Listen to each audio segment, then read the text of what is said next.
नमस्कार, बहुत स्वागत है आपका। आप देख रहे हैं इंडिया टीवी। आपके साथ मैं हूं प्राची पारशर। कहानी कुर्सी की में बात करेंगे। इंडिया अलायंस में सीट शेयरिंग को लेकर जो फॉर्मूला निकाला जा रहा है उसमें कांग्रेस कैसे अपनी दावेदारी सबसे बड़ी बता रही है। कांग्रेस किस फॉर्मूले के तहत हर एक स्टेट में अब अपनी अपनी सीट का दाव कर रही है। कांग्रेस का मानना यह है कि 50% सीट इस इंडिया अलायंस में कांग्रेस को मिलनी चाहिए और हर स्टेट में कांग्रेस अलग अलग फॉर्मूला दे रही है। दरअसल ये फॉर्मूला 2009 के रिपोर्ट कार्ड के आधार पर दिया जा रहा है। 2009 में कांग्रेस ने जिस तरीके का परफॉर्म किया था, 2009 में जितनी सीटें कांग्रेस ने हासिल की थी, उसी हिसाब से कांग्रेस 2024 के लिए बार्गेन कर रही है। उसी हिसाब से कांग्रेस 2024 के लिए सीटें मांग रही है। कांग्रेस का तर्क यह है कि कांग्रेस को अगर इतनी सीटें मिलती हैं तो सबसे बड़ी बात यह है कि मुस्लिम वोटों का बिखराव नहीं होगा, मुस्लिम वोट इधर उधर नहीं भागेंगे। इसीलिए कांग्रेस को 50% वोट मिलना जरूरी है।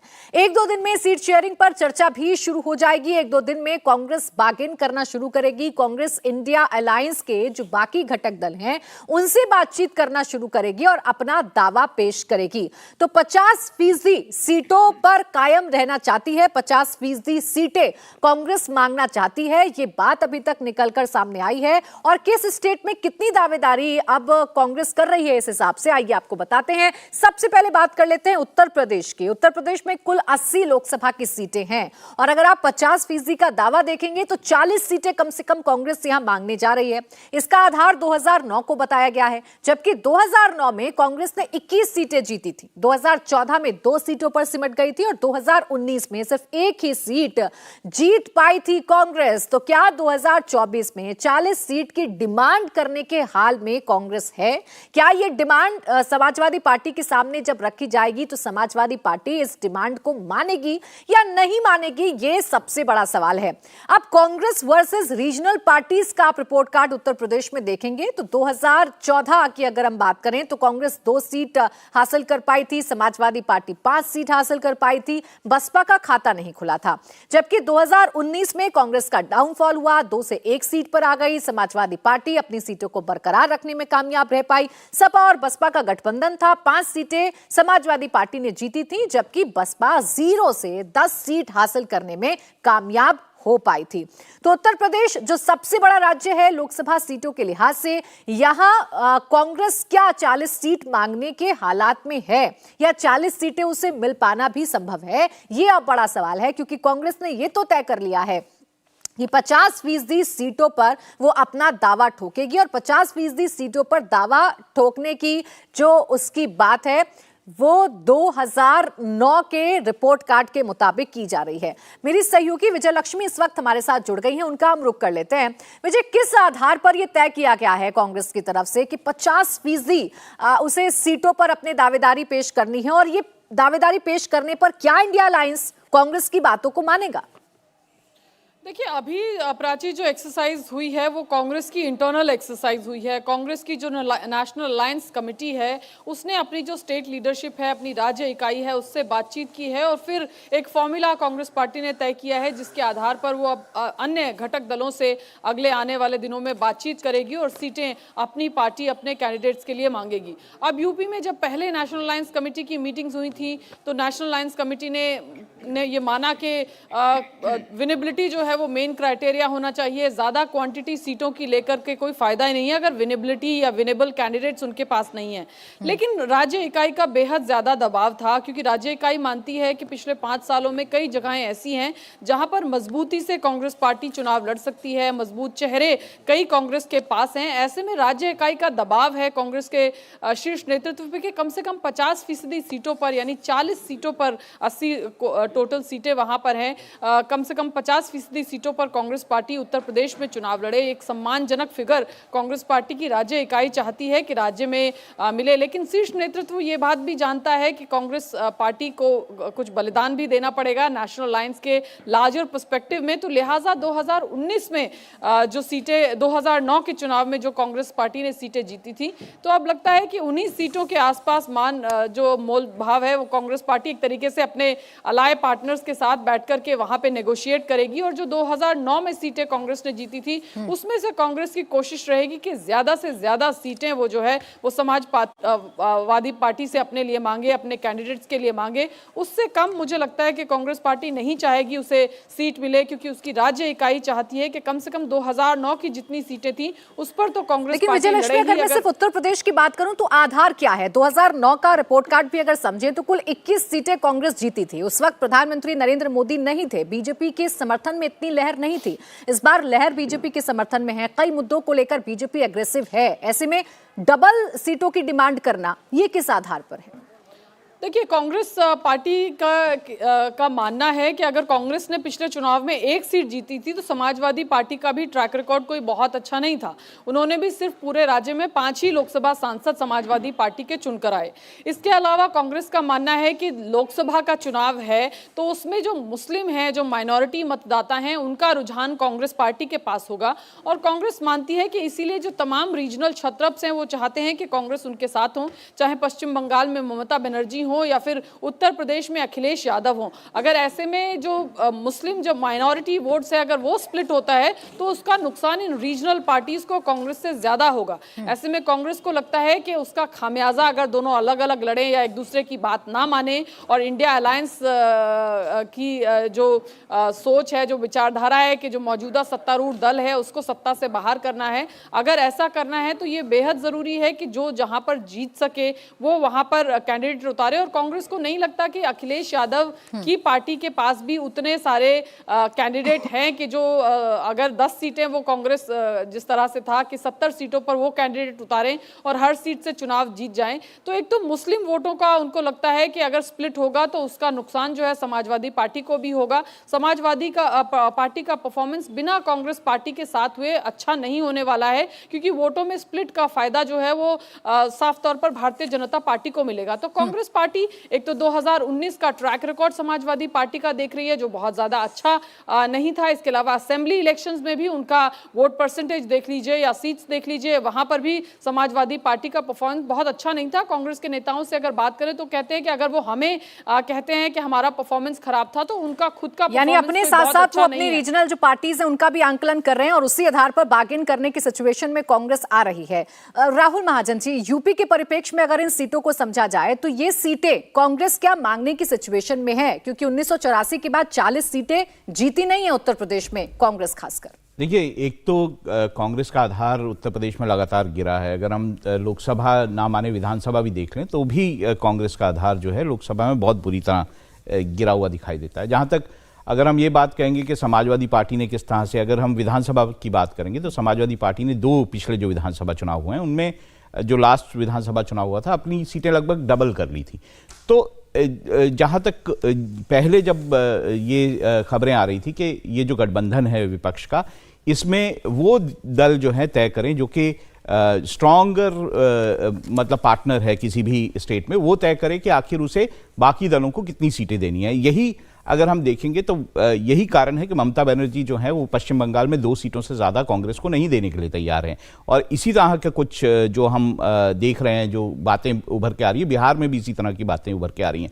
जहां तक मुझे मालूम है कि कांग्रेस के भीतर भी ये बात चल रही है कि लगभग 255 सीटें ऐसी हैं जिन पर वो सच में पूरे लोकसभा चुनाव में लड़ना चाहते हैं। बाकी बार्गेन हर जो है जो राजनीतिक दल है वो करता है अपनी सीटों के लिए, क्योंकि अगर वो ज़्यादा सीटें लड़ेंगे तो ज़्यादा सीटें जीतने की संभावना रहती है। तो इसलिए भी हो सकता है कांग्रेस जो है वो उत्तर प्रदेश में ज़्यादा सीटें मांग रही है। पर मुझे लगता है कि कांग्रेस लगभग 11 सीटें जो ऐसी हैं जहाँ पर कांग्रेस का जो दावा है वो काफी मजबूत है और वो सीटें वो चाहती है। 2014 के बाद से अगर हम समीर जी देखें तो उत्तर प्रदेश में खासकर, हालांकि रीजनल पार्टीज भी बहुत अच्छा नहीं कर पाई, लेकिन कांग्रेस भी सिमटती हुई नजर आई। अपने गढ़ तक को कांग्रेस नहीं बचा पाई। 2019 में अमेठी उनके हाथ से चला गया। ऐसे वक्त में अगर 40 सीटों का दावा है तो कुछ तो आंकलन कांग्रेस भी कर रही होगी, कुछ तो रिपोर्ट उसे भी मिल रहे होंगे, खासकर जो स्थानीय वहां का संगठन है उसे। देखिए, कांग्रेस सबसे बड़ी गलती कर रही है। कांग्रेस अपनी जमीनी हकीकत पहचान नहीं पा रही है और विपक्ष में जो भारतीय जनता पार्टी है, जिनको चुनौती देना चाहती है कांग्रेस अखिलेश के साथ मिलकर, उसकी ताकत को भी जमीन पर पहचानने की स्थिति के अंदर नहीं है। आप कांग्रेस किस आधार पर 40 सीटों की डिमांड कर रही है? क्या सिर्फ यही आधार है कि 80 सीटें तो आधी हमको सीटें दे दी जाए? कांग्रेस को देखना चाहिए कि 2019 के चुनाव में 2 सीटें, एक सीट उनको मिली थी और वोट परसेंट उनका कुछ 5.5 से 6% है। 55 लाख उत्तर प्रदेश में उनको वोट मिला था। समाजवादी पार्टी से अगर वो ये कहती है, उम्मीद करती है कि समाजवादी पार्टी उनके लिए कुछ सीटें छोड़े, क्योंकि समाजवादी पार्टी खुद 5 सीटें जीती थी, बाद में 2 सीटें हार गई है, तो समाजवादी पार्टी का अगर 3 सीट के आधार पर यह करती है तो मुझे लगता है ये नाइंसाफी होगी। आज भी उत्तर प्रदेश के अंदर बड़ा मुस्लिम वोट बैंक जो है वो लोकसभा चुनाव में या तो समाजवादी पार्टी को वोट करता है, उसके बाद बहुजन समाज पार्टी के पास जाता है और उसके बाद कांग्रेस के पास आता है। तो कांग्रेस के पास कोई मुसलमानों का बहुत बड़ा वोट बैंक नहीं है वो जो यह कहती है कि अगर अलग अलग लड़ेंगे तो दोनों को नुकसान होगा और समाजवादी पार्टी को ज्यादा नुकसान होगा। कांग्रेस को जमीनी स्तर पर अपनी सच्चाई पहचानना चाहिए। आज अगर कांग्रेस 7 सीटों पर बगैर ढंग से चुनाव लड़ लेती है उत्तर प्रदेश के अंदर, तो मुझे लगता है कि कांग्रेस के लिए एक बड़ी उपलब्धि होगी। आप देखिए, राहुल गांधी खुद 2019 का लोकसभा चुनाव उत्तर प्रदेश से हार चुके हैं। आपके पास एक रायबरेली सीट है जो इस चुनाव में जाने की 2024 में पूरी संभावना है। इस स्थिति में जब कांग्रेस 2014 और 2019 के लोकसभा चुनाव में पूरे देश में बहुत बुरी तरीके से बुरा प्रदर्शन किया, विपक्ष में नेता बनने लायक सीटें नहीं मिली, इस स्थिति में कांग्रेस को, और जब प्रधानमंत्री मोदी लगातार तीसरी बार सरकार बनाने की स्थिति में पहुंच चुके हैं, 400 सीटों का दावा कर रहे हैं, 50% से ज्यादा वोट बैंक की भारतीय जनता पार्टी तैयारी कर रही है। उत्तर प्रदेश के अंदर बहुजन समाज पार्टी और समाजवादी पार्टी 2019 में मिलकर लड़कर देख चुके हैं कि भारतीय जनता पार्टी को वो रोक नहीं सके। ऐसी स्थिति में कांग्रेस क्या ये बात समझती है कि वह समाजवादी पार्टी से 40 सीटें ले लेंगी तो 40 सीटों पर भारतीय जनता पार्टी को हरा देगी? भारतीय जनता पार्टी का संगठन इतना मजबूत हो चुका है उत्तर प्रदेश के अंदर योगी और मोदी के कारण, डबल इंजन की सरकार के कारण, कि आज समाजवादी पार्टी, कांग्रेस और बसपा तीनों भी मिल जाए तब भी भारतीय जनता पार्टी 70 सीटें जीतने की स्थिति के अंदर है। ऐसी स्थिति में कांग्रेस को व्यवहारिक रुख अपनाना चाहिए। मुझे लगता है कि अखिलेश जी बहुत मजबूत नहीं है, लेकिन अगर दोनों में कंपेयर किया जाए तो अखिलेश की ताकत निश्चित रूप से उत्तर प्रदेश के अंदर ज्यादा है। उसका संगठन है, उनके पास एक मजबूत एमवा समीकरण का वोट बैंक है। कांग्रेस के पास न संगठन है, न बूथ स्तर पर कार्यकर्ता है, न 40 सीटों पर लड़ने वाले नेता है, न कोई ऐसा संगठन है कि जिससे कांग्रेस कह सके कि हम जीतेंगे। मुझे लग रहा है कांग्रेस को उत्तर प्रदेश में अगर बात करें तो व्यवहारिक इस पर रहना चाहिए और बहुजन समाज पार्टी को भी अपने गठबंधन में शामिल करना चाहिए। कांग्रेस मुझे लगता है उत्तर प्रदेश में किसी भी स्थिति में 5 से 6 सीटों पर बेहतर प्रदर्शन करने की स्थिति में नहीं है। जीतेगी कांग्रेस, के बाद भी 3 से 4 सीटें। कांग्रेस को अपनी व्यवहारिक स्थिति देखना चाहिए। मुझे लग रहा है यानी हकीकत में ये संभव नजर नहीं आ रहा है कि 80 में से 40 सीटों पर कांग्रेस अपना दावा ठोक दे और 40 की 40 सीटें उसे इंडिया गठबंधन दे भी दे और उस पर लड़कर कांग्रेस 40 सीटों को जीत भी ले। ये हकीकत में अभी संभव नजर नहीं आ रहा। उत्तर प्रदेश में संगठन की अगर आप बात करेंगे तो कांग्रेस का संगठन शून्य नजर आता है, जो कार्यकर्ता है वो शून्य नजर आते हैं। बात बिहार की भी करेंगे, बात बंगाल की भी करेंगे, क्योंकि बिहार और बंगाल में भी कांग्रेस अपना दावा कुछ इसी तरीके से ठोक रही है। अगर आप बिहार की बात करेंगे तो यहां कुल 40 लोकसभा की सीटें हैं। 2009 का आप रिपोर्ट कार्ड देखेंगे तो 2 सीट कांग्रेस ने यहां पर जीती। 2014 में भी 2 सीट जीतने में कामयाब रही। 2019 में कांग्रेस सिर्फ 1 सीट को ही बचा पाई, लेकिन 2024 में कांग्रेस डिमांड कर रही है कि 9 सीटों पर उसे चुनाव लड़ना है। 9 सीटों पर चुनाव लड़ने की बात कर रही है। 9 सीटों पर अपनी ताकत कांग्रेस समझती है और इसलिए 9 सीटों का दावा कांग्रेस यहां पर पेश कर सकती है। इसके इतर अगर आप बिहार में जो स्थानीय दल हैं उनकी अगर आप बात करेंगे, रीजनल पार्टीज की अगर आप बात करेंगे तो उनका जो ग्राफ है वो ऐसे है। 2014 में 2 सीटें कांग्रेस ने जीती थी, जेडीयू ने भी 2 सीटें जीती थी, लेकिन 2019 में कांग्रेस 1 सीट जीत पाई जबकि जेडीयू 16 सीट जीत गई थी। हालांकि जेडीयू उस वक्त बीजेपी के साथ गठबंधन में थी। जेडीयू का जबरदस्त आप कह सकते हैं कि उछाल जेडीयू की सीटों में आया था। 16 सीटें यहां जेडीयू जीती थी जबकि कांग्रेस बहुत कम 1 सीट पर ही सिमट कर रह गई थी। ऐसी स्थिति में आरती जी सिर्फ इस बिना पर सीटों की डिमांड करना कि हम मुस्लिम वोट को कंसोलिडेट रख सकते हैं, मुस्लिम वोट में बिखराव ना हो, इसीलिए हमें इतनी सीटें दी जानी चाहिए और ये 9 सीट बिहार में क्या संभव नजर आ रही हैं? देखिए, कांग्रेस के लिए भी एक बहुत बड़ी विडंबना है कि अगर वो जो पिछले चुनाव हुए थे 2019 के जो नंबर आपने दिखाए, अगर उन नंबरों पे जाए तो बिल्कुल बात सही है कि वो बिहार में जेडीयू हो, वो उत्तर प्रदेश में समाजवादी पार्टी हो या बाकी रीजनल पार्टीज जो अपना शेयर ज़्यादा मांग रही है 2019 के नंबरों पे। तो लेकिन सच्चाई ये है कि कांग्रेस एक नेशनल पार्टी है, एक अपने आप को वो ऑल्टरनेटिव फॉर्म में देखती है बीजेपी के। वो जिस तरह से उन्होंने पिछले कुछ असेंबली इलेक्शंस जीते हैं, उसमें से एक उम्मीद जो जागी है कि कांग्रेस कहीं ना कहीं रिवाइव हो रहा है। कर्नाटका में, तेलंगाना में, जहां पे रीजनल फोर्सेस को उन्होंने खदेड़ दिया। बेशक कि हाँ, कर्नाटका में बीजेपी से पावर छीनी, लेकिन वोट जो फॉर एग्जांपल कर्नाटका में जेडीएस का था वो ट्रांसफर हुआ कांग्रेस को। तो कांग्रेस के मन में भी ये सामने दिख रहा है कि नंबर चेंज हो सकते हैं। ऐसा नहीं है कि 2019 में जो उनकी कंडीशन थी उत्तर प्रदेश में या बिहार में वही रिपीट होगी। मुझे लगता है उनमें एक बहुत एनकरेजिंग साइंस जो आए हैं पिछले कई इलेक्शंस में, हिमाचल में, तेलंगाना में, कर्नाटका में, वो ये संकेत दिखाता है कि कांग्रेस पार्टी एक ऑल्टरनेटिव गवर्नमेंट खड़ी कर सकती है, एक ऑल्टरनेटिव फोर्स क्रिएट कर सकती है। बेशक 2019 में उनकी परफॉर्मेंस बहुत गिर चुकी है। दूसरी बात कि जो मुस्लिम कंसोलिडेशन है, कहीं ना कहीं अगर आप देखें मुस्लिम वोट बैंक भी जितनी स्टेट्स में पिछले इलेक्शंस हुए वो कहीं ना कहीं शिफ्ट हो रहे हैं। रीजनल पार्टीज़ को छोड़ के वो कांग्रेस की तरफ जा रहे हैं और कांग्रेस को वही भरोसा है कि ये हो सकता है, ये मुमकिन है कि जो समाजवादी पार्टी को पिछले लोकसभा इलेक्शंस तक वोट कर रहे थे वो आज 5 साल के बाद शायद उन्होंने भी रीथिंक किया है, रिव्यू की है अपनी पोजीशन कि क्या वो सिर्फ छोटे छोटे स्टेट्स तक सीमित रहेंगे। जो मुस्लिम वोट बैंक के जो पॉलिटिकल रिप्रेजेंटेटिव्स है कि वो नेशनल लेवल पे मुस्लिम वोट बैंक जो है वो अपनी राजनीति खेलेगा।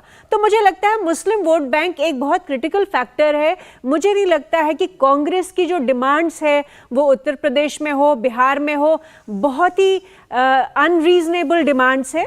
वो मुझे लगता है कि जो चेंजिंग सिचुएशन है पॉलिटिकल लैंडस्केप में, वहाँ पे एक नया मैथमेटिक, नया अरिथमेटिक उभर रहा है और कांग्रेस के लिए एक बहुत बड़ी पॉसिबिलिटी है कि वो रिवाइव हो। अगर इसी आधार पर समझा जाए, अगर इसी आधार पर देखा जाए राहुल जी, तो क्या ये आधार हम आरजेडी के लिहाज से समझें तो 2019 में सुपड़ा साफ हो गया था। अगर जिस मुस्लिम वोट बैंक की हम बात कर रहे हैं वो मुस्लिम वोट बैंक एमवाई समीकरण वो भी साधने की कोशिश करते हैं, तो इस सिचुएशन में आरजेडी भी तो अपना दावा ठोकेगी, आरजेडी भी तो कई सीटों पर डिमांड करेगी, तो ये टकराव कैसे मैनेज होगा? देखिए, हो सकता है कांग्रेस को ऐसा लग रहा हो क्योंकि जो 5 विधानसभा चुनाव हुए हैं उसमें अगर मैं 3 विधानसभाओं का समीकरण बताऊं आपको तो मध्य प्रदेश, छत्तीसगढ़ और राजस्थान, यहाँ पर अगर आप देखें, अगर कंबाइन करके मैं इसको देखूं तो लगभग 11-12% मुस्लिम वोट जो है ज़्यादा पड़ा है कांग्रेस को।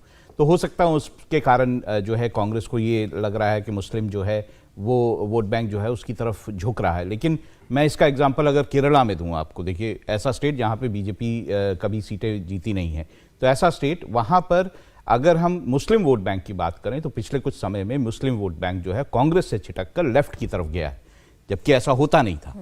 अब अगर मैं इस तरह से अलग अलग राज्यों की बात करेंगे तो फिर ये हमें समझ आएगा कि ये राज्यों को लेकर डिपेंड करता है। अगर हम उत्तर प्रदेश की बात करें, क्या मुस्लिम जो वोट बैंक है वो क्या समाजवादी पार्टी को ज़्यादा अपना पैरोकार मानेगा या कांग्रेस को मानेगा? अगर मैं उधर बिहार की बात करूं तो किस तरफ जाएगा? आरजेडी जो कि उभरता हुआ संगठन है, जहां मुसलमानों को लगता है कि उनका रिप्रेजेंटेशन ज़्यादा अच्छा हो सकता है या उनका वोट जो है एक पार्टी को सत्ता में ला सकता है, वो उस तरफ जाएगा या फिर कांग्रेस की तरफ जाएगा? सेम तृणमूल कांग्रेस, क्या कांग्रेस जो है, कांग्रेस पार्टी जो है वो तृणमूल को किसी भी तरह से, कांग्रेस वोट बैंक तृणमूल छोड़ देगा क्या? वहाँ पे पूरी जो तृणमूल की राजनीति है पश्चिम बंगाल में वो मुस्लिम वोट बैंक पे आधारित है। ऐसे में मुझे नहीं लगता कि कोई ऑल्टरनेटिव, चाहे वो राष्ट्रीय पार्टी है कांग्रेस और उसका जनाधार है, लेकिन मुझे नहीं लगता कि उसे मुसलमान जो है राज्यों में जब वोट करने जाएगा तो इस तरह से देखेगा कि वो जो है एक ऑल्टरनेटिव दे सकती है बनिस्बत मुझे लगता है कि बाकी पार्टियां जो वहाँ स्ट्रांग है उन्हीं की तरफ मुस्लिम वोट बैंक जो है झुका रहेगा। बिहार को लेकर मैं जोड़ना चाहता हूँ, देखिए अगर कांग्रेस ये मान के चलते कि उत्तर प्रदेश, मध्य प्रदेश, राजस्थान और छत्तीसगढ़ में मुसलमानों ने वोट किया है तो बिहार में भी कर देंगे। बिहार में ऑलरेडी क्षेत्रीय दल है, मध्य प्रदेश, राजस्थान, छत्तीसगढ़ में कोई क्षेत्रीय दल नहीं था कांग्रेस के सामने, बीजेपी के सामने। वहाँ तो ऑलरेडी नीतीश कुमार और आरजेडी बने हुए। देखिए कांग्रेस ने कल ही मल्लिकार्जुन खड़गे को 11 सीटों की सूची सौंपी है बिहार को लेकर। लेकर, जिसमें उन्होंने कहा कि 4 सीटों पर तो हम चुनाव लड़ेंगे।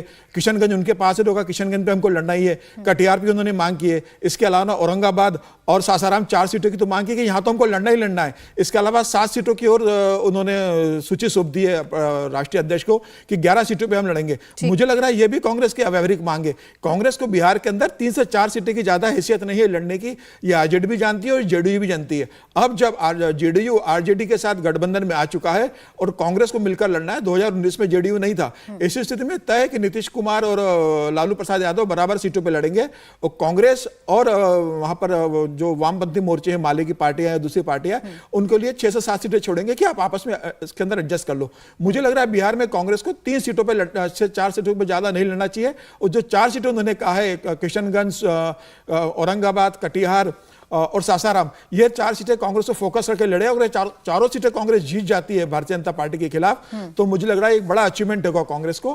कांग्रेस सभी राज्यों में अपनी जमीनी स्थिति को पहचाने और व्यवहारिक मांग करे तो ही मुझे लगता है गठबंधन हो पाएगा, अदरवाइज यह गठबंधन होना बहुत मुश्किल है। मुझे लगता है बिहार में एक बार तय भी लगभग पार्टियों ने कर लिया कि 17 सीटें जो हैं आरजेडी 17 और जेडीयू 17 सीटें लड़ेगी और 6 सीटें जो है वो कांग्रेस और लेफ्ट पार्टीज के लिए छोड़ी जाएंगी। ऐसा भी जो है बहुत ज्यादा जो चर्चा में है चीज।